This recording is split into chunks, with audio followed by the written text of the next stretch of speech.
Shalom, salam sejahtera untuk kita semua. Perkenalkan, nama saya Mikhail Mikul, mahasiswa STIM Kupang, semester 6, jurusan Manajemen Keuangan dengan NIM 185324. Pada video kali ini, saya akan menjelaskan terkait neraca di suatu perusahaan dagang. Pengertian neraca. Neraca secara harfiah adalah timbangan. Dalam bahasa Inggris adalah balance sheet atau lembar keseimbangan. Artinya, laporan neraca adalah jumlah aktiva yang harus seimbang dengan jumlah kewajiban ditambah dengan modal. Nah, di dalam akun-akun neraca terdapat aset dan pasifa. Yang pertama, harta atau aset. Harta itu sendiri atau aktiva adalah sumber kekayaan perusahaan yang digunakan untuk menjalankan usahanya. Nah, bentuk harta bisa berupa benda atau berwujud, punya fisik, atau hak tidak berwujud. Kelompok harta atau aset terdiri dari aset lancar, investasi jangka panjang, aset tetap, aset yang tidak berwujud, dan aset lain-lain. Lihat yang pertama, aset lancar. Aset lancar adalah uang tunai atau saldo bank atau sumber ekonomi perusahaan lainnya yang mudah dicairkan. Aset lancar biasanya digunakan untuk membiayai operasional perusahaan dalam jangka pendek. Contoh aset lancar yang pertama kas, piutang, persediaan, saldo bank, surat berharga jangka pendek. Yang kedua, investasi jangka panjang. Investasi jangka panjang merupakan aset perusahaan yang tidak mudah dicairkan atau lebih dari 1 tahun. Contoh investasi jangka panjang berupa saham, obligasi, tanah, dan lain-lain. Yang ketiga, aset tetap. Aset tetap itu sendiri adalah aset berwujud yang digunakan untuk membantu operasional perusahaan. Contoh aset tetap, gedung, mesin kendaraan, tanah, peralatan kantor. Yang berikut sisi pasifa. Yang pertama, hutang atau kewajiban. Hutang atau kewajiban adalah tunggakan perusahaan yang harus dilunasi. Kewajiban digolongkan menjadi 2, yaitu kewajiban lancar dan kewajiban jangka panjang. Kewajiban lancar atau current liabilities adalah hutang yang jatuh temponya dalam jangka waktu yang pendek atau jangka 1 tahun atau 1 siklus bisnis perusahaan.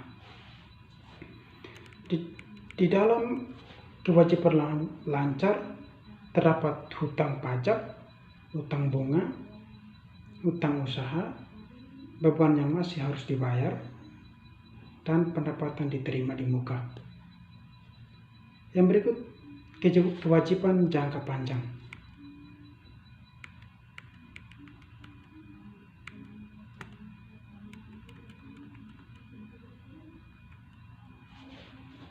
Kewajiban jangka panjang adalah hutang yang jatuh temponya lebih dari 1 tahun atau 1 periode akuntansi perusahaan. Contoh kewajiban jangka panjang adalah hutang, obligasi, dan hutang hipotek. Yang berikut, kelompok modal atau ekuitas. Modal adalah harta pemilik perusahaan. Modal bisa dihitung dari selisih harta aset dan kewajiban. Jenis-jenis modal itu sendiri itu berasal dari bentuk perusahaan adalah yang pertama, perusahaan perseorangan, jenis modalnya modal pemilik. Sedangkan perusahaan persekutuan, jenis modalnya modal sekutu.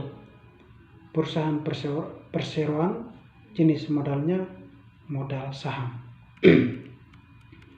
Nah, di dalam neraca harus seimbang, karena neraca itu terdiri dari sisi dua. Sebelah kiri debit, sebelah kiri disebut debit, dan sebelah kanan disebut kredit. Sisi sebelah debit berisi segala macam aset perusahaan, aset lancar seperti kas dan piutang, aset tetap seperti bangunan dan kendaraan.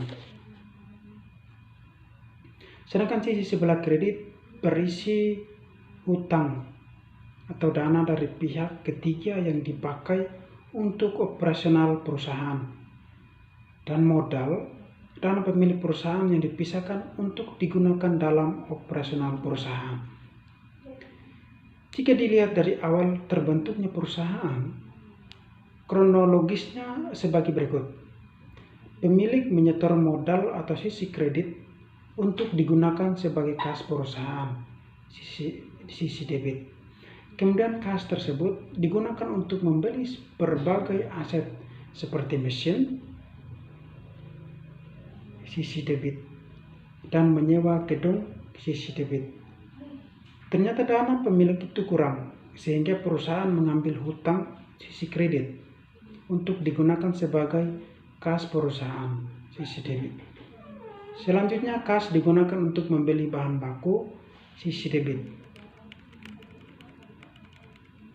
Terlihat bahwa sisi kredit neraca mencerminkan sumber dana perusahaan, sedangkan sisi debit neraca mencerminkan alokasi dana tersebut digunakan untuk apa saja.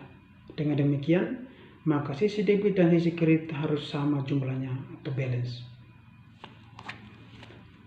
Di sini kita akan lihat contoh dari laporan neraca itu sendiri. Seperti di atas, di dalam neraca terdapat aktiva dan pasiva. Di dalam aktiva terdapat aktiva lancar dan aktiva tetap. Sedangkan pada sisi pasiva terdapat kewajiban atau utang dan modal atau ekuitas.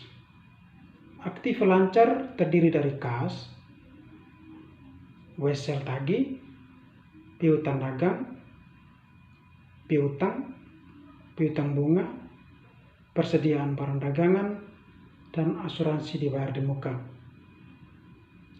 Lalu dijumlahkan semua dapat jumlah aktiva lancar. Dan yang kedua, aktiva tetap. Di dalam aktiva tetap terdapat tanah jumlah sekian, lalu peralatan kantor dikurang dengan akumulasi penyusutan peralatan kantor, lalu kemudian kendaraan dikurang dengan akumulasi penyusutan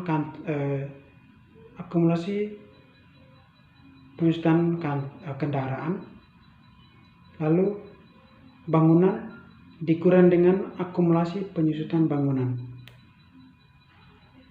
lalu jumlah aktiva tetap, kemudian terakhir jumlah aktiva lancar ditambah dengan jumlah aktiva tetap, hasilnya jumlah aktiva. Yang berikut sisi pasiva.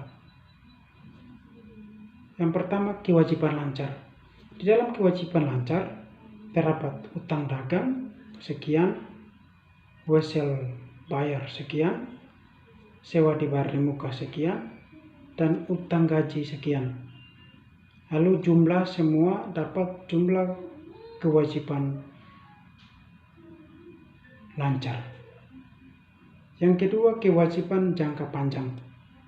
Di dalam kewajiban jangka panjang ada hutang bank sekian dengan hutang hipotek sekian. Lalu dijumlahkan, kemudian dapat jumlah kewajiban jangka panjang. Lalu yang Berikut modal pemilik. Di dalam modal terdapat modal pemilik per 31 Desember. Sekian. Lalu jumlah kewajiban atau utang ditambah dengan modal sendiri sama dengan jumlah pasifa. Baik, mungkin hanya itu saja penjelasan dari saya. Semoga video ini bermanfaat bagi kita semua. Sekian dan salam.